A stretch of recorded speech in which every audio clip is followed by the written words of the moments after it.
Greetings, dear ones. I am Kryon of Magnetic Service. We have said so often that this is not a message that is global, but a message that is personal. We'll say that again. These are indeed difficult times for so many. And yet we have said and will continue to say that the shift is upon you.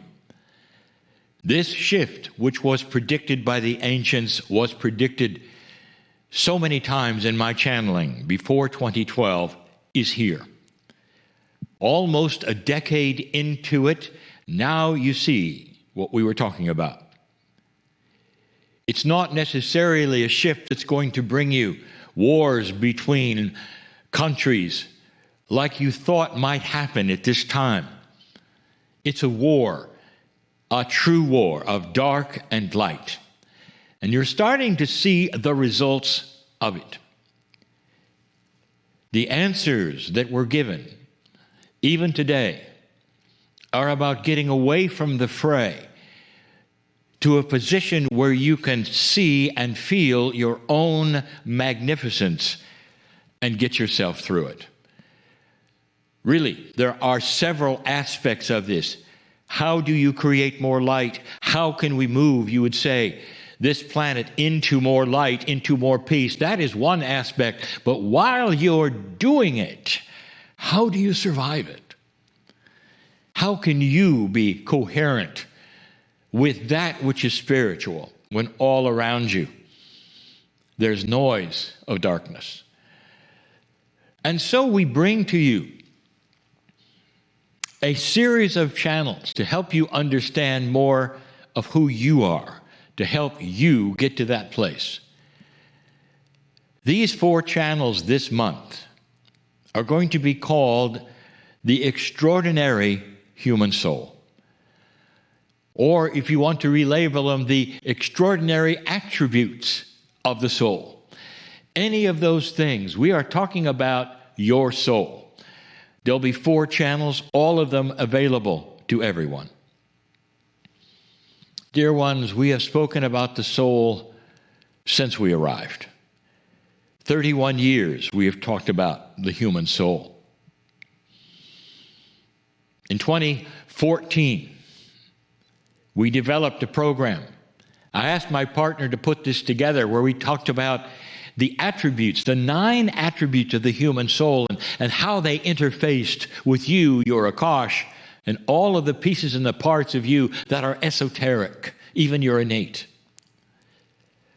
That teaching we may do again, and I'll say that again. But for now, I'd like to speak about 4 extraordinary attributes that you need to be reminded of at this point in time, so that you will understand who you are. Wow. If you could see yourself like we see you, it would take your breath away. Magnificent. Not just biology and a skin, with a brain, with some consciousness. That's so often how so many of you just see yourselves. How are we going to get from A to B? And how are we going to work this puzzle and get through it all? Oh, there's so much more going on. I would like to remind you of how big you are. The human soul, something that is a spiritual part of you, acknowledged worldwide. We have said this before. Every religion, belief system on the planet has some kind of metaphor for a bigger you, a soul. Those who work the oceans talk about numbers of souls on board. There is an acknowledgement from all Scripture that there is something bigger than you. It's a shame, dear ones, that a linear planet with linear belief systems that are supposedly ones that are worshiping a magnificent God would then tell you the soul exists for one reason, to be punished later.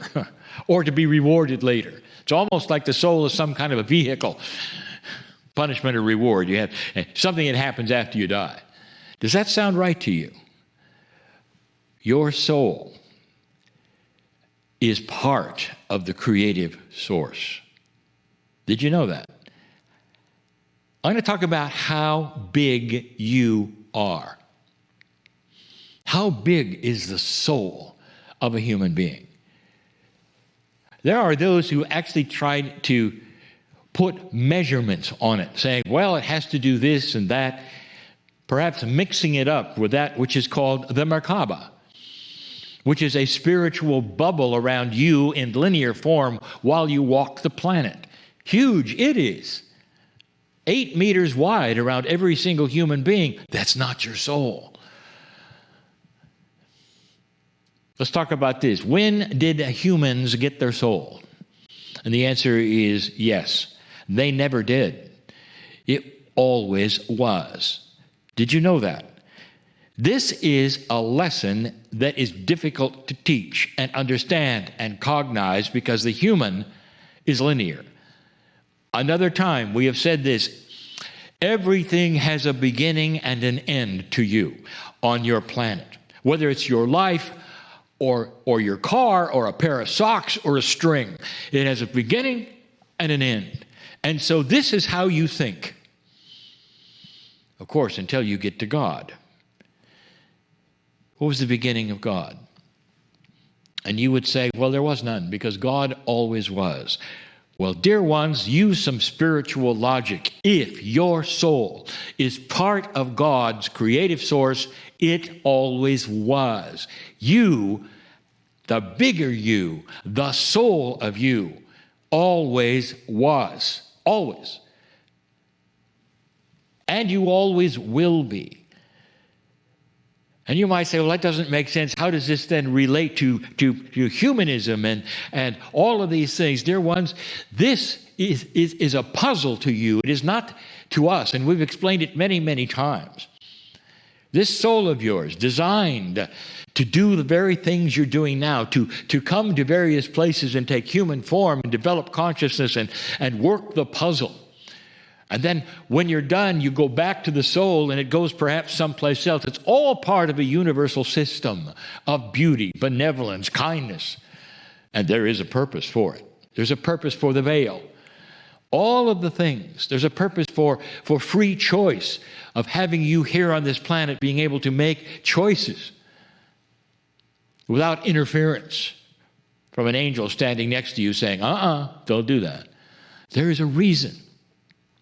But your soul is immense. How big is God?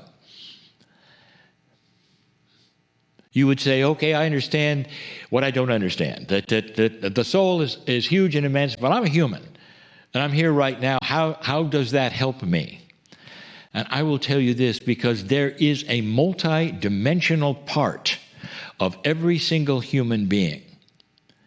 And it's not sequestered into that which is perhaps your pineal. It's in your DNA. It's in every cell of your body. It is starting to receive light. That is what the shift is about. Listen, the shift on the planet is about you receiving more multidimensional savvy, more multidimensional awareness, which is starting to evolve into higher consciousness. Do you want that again? This is evolution, an evolution of consciousness.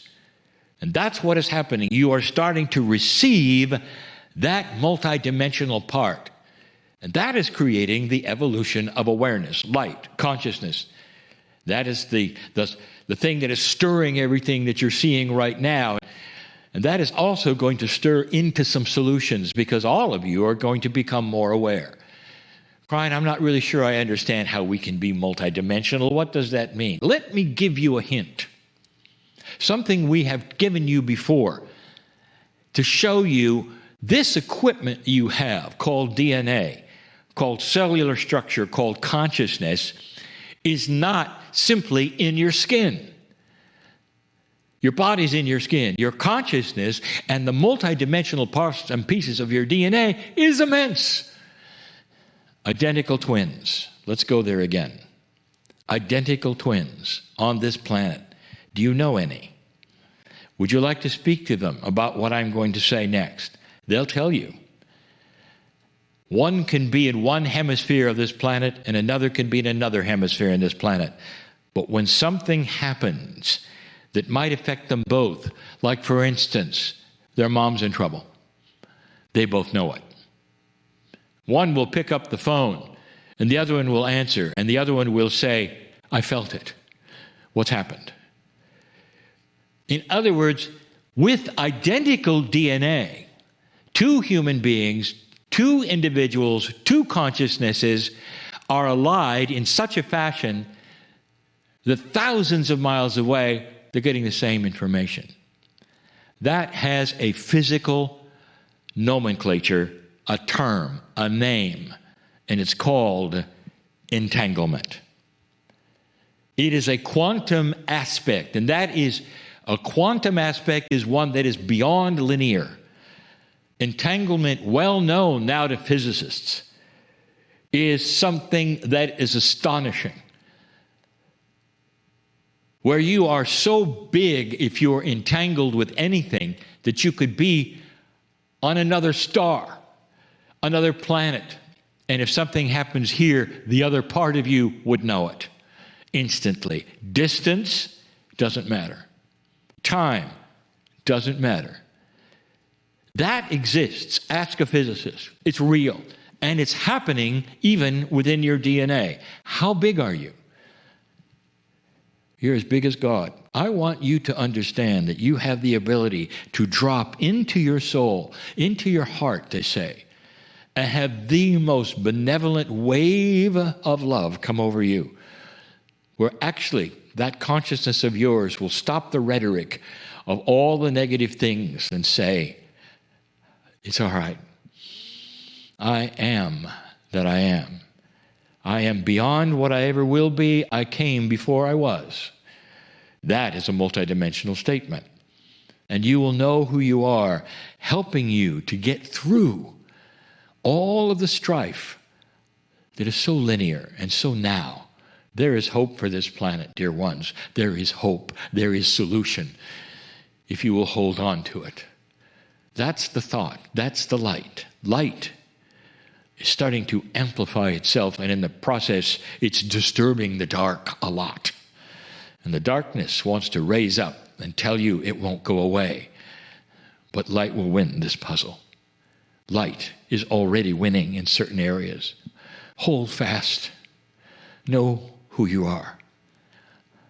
I am Kryon in love with humanity. And so it is.